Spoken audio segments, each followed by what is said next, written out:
Ever stop to think about what's really going on inside your brain when you're trying to learn a new language? I mean, how do we actually go from knowing absolutely nothing to having a full-blown conversation? It's a huge question, and today we're going to unpack the incredible theories that try to explain this whole process. Seriously, think about it for a second. You know that feeling? That struggle to remember a new word? And then that sudden aha moment when a grammar rule just clicks? What's the science behind all that? Well, we're about to go on a journey to find out. All right, so here's our game plan. We'll start with the early ideas, this debate between forming habits versus being hardwired for language. Then, we'll dive into two really different camps. The cognitive view, which sees learning as an inside-out job, happening inside your head. After that, we'll flip it and look at the social view, which says it's all an outside-in process. And finally, we'll see how a new model tries to connect everything together. Okay, let's kick things off at the very beginning.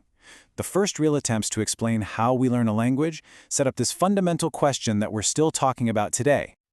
So back in the 50s and 60s, the big idea was behaviorism.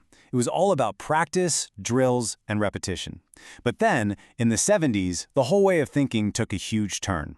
The focus shifted to this idea that maybe, just maybe, we're actually born with the ability for language. And here's where we see that first big showdown. On one side, you've got behaviorism. The idea here is that language is just a habit you form, kind of like a parrot mimicking what it hears. But on the other side, you've got innatism, which argues that, no, we're actually born with a kind of universal grammar already programmed into our brains, a basic blueprint for language. That would explain how little kids can say totally new things they've never heard anyone say before. A huge name in this camp is Stephen Krashen. His model is super influential. He says we don't really learn a language by studying it consciously, we acquire it, subconsciously, the way a kid does. And this happens best when we get input that's just a tiny bit beyond what we already know. He called it I+1. And, crucially, it works best when we're not stressed out, because anxiety can literally put up a wall or a filter that stops the new information from getting in. Okay, so from that idea of an innate blueprint, the focus started to shift inward, to the brain itself. The cognitive view basically treats our brain like a really complex computer, and it tries to figure out the actual mental steps we go through to learn something. So according to this view, learning happens in about 4 stages. First, you get what's called declarative knowledge. You know the rule on paper. Then, through practice, that turns into procedural knowledge. You know how to use the rule. And finally, you get to automaticity. It's just like learning to ride a bike, right? At first, you're thinking about every single movement, but pretty soon you're just riding, and your brain is free to think about other things, like not hitting a tree. So how does our brain computer figure out what a sentence means? Well, the competition model says that all these little clues or cues, things like word order or verb endings, are all competing for our attention. Our brain has to decide which cue is the most reliable one to figure out what's going on. And you know what? In English, there's a clear winner pretty much every time. Word order. That subject-verb-object pattern is so powerful, it basically runs the show for native speakers. And that leads to some pretty wild results. For instance, check this out. If you say to an English-speaking kid, box, push, boy, their brain is so locked into that subject-verb-object pattern that they'll actually picture the box doing the pushing, even though they know that's completely impossible. That's just how deeply ingrained that word order cue is for them. But wait a minute. Is just listening to language enough? Michael Long would say, no way. His interaction hypothesis argues that real learning happens when we actually have to talk to people. It's in those moments of confusion where you have to stop and say, wait, what did you mean by that? That whole negotiation for meaning. That's when our brains are really working and the language starts to stick.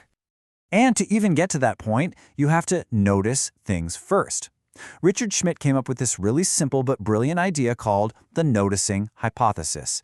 It says you can hear a grammar rule 1,000 times, but it will never become part of your own language until your brain consciously pays attention to it. That little S at the end of a verb is just background noise until something makes you truly notice it. All right, let's totally flip the script now. If the cognitive view is inside out, then the social view is outside in. This perspective argues that learning isn't something that happens in isolation inside your head. Nope. It's something we actually build together, between people. The key idea here comes from a psychologist named Lev Vygotsky. He identified this perfect sweet spot for learning, and he called it the zone of proximal development. It's that magical space between what you can already do all by yourself and what you could do if you just had a little bit of help. And that help? It's called scaffolding. And it's such a perfect metaphor, right? Imagine a teacher or a friend building a temporary bridge to help you get from what you know to what you can almost do. Once you're across, they can take the bridge away. Learning happens right there on that scaffold. This quote right here just nails the whole sociocultural idea. You don't learn a bunch of rules first and then go use them later. The very act of using language to communicate with another person, that is the learning process. They happen at the exact same time. So we've got the brain as a computer idea, and we've got the learning as social idea. But what if it's not an either-or thing? A more recent model tries to tie all these pieces together, seeing language learning as this big, messy, complex system. It's called Complex Dynamic Systems Theory, or CDST for short. It says language learning isn't about ticking off a list of grammar rules. It's more like a living, breathing ecosystem, where absolutely everything, your motivation, your personality, who you're talking to, your first language, it's all interacting with everything else, all at the same time. And what's really cool about this are the takeaways. First, everything is connected. Second, your progress is never going to be a straight line up. You'll have these sudden bursts of improvement, and then long periods where you feel stuck. That's totally normal. And finally, the whole system is dynamic. It's always changing and adapting. Okay, let's pull all these threads together for a second. This table really lays it all out. Each theory gives us a different, valuable piece of the puzzle. You've got behaviorism and its focus on habits. Innatism, all about getting the right kind of input. The cognitive view, focused on making skills automatic. The sociocultural view, highlighting how we learn with others. And finally, CSTCT, which reminds us that it's all one big, interconnected, and, yeah, kind of messy process.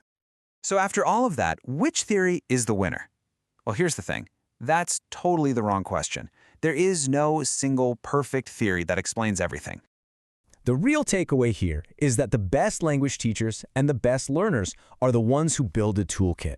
They pull from all of these ideas. They create a low-stress setting with lots of understandable input, like the innatists suggest. They use practice to make skills automatic, like the cognitivists recommend. And they lean on friends and teachers for that social scaffolding, just like the socioculturalists describe. It's about using all the tools in the box. And all of this leaves us with one last question to chew on. We know comprehensible input is super important, but is it enough? Could a kid really learn a language just by watching cartoons, with zero interaction, no need to actually speak? Based on everything we just talked about, what do you think? It's a question that really brings all these amazing theories crashing into the real world.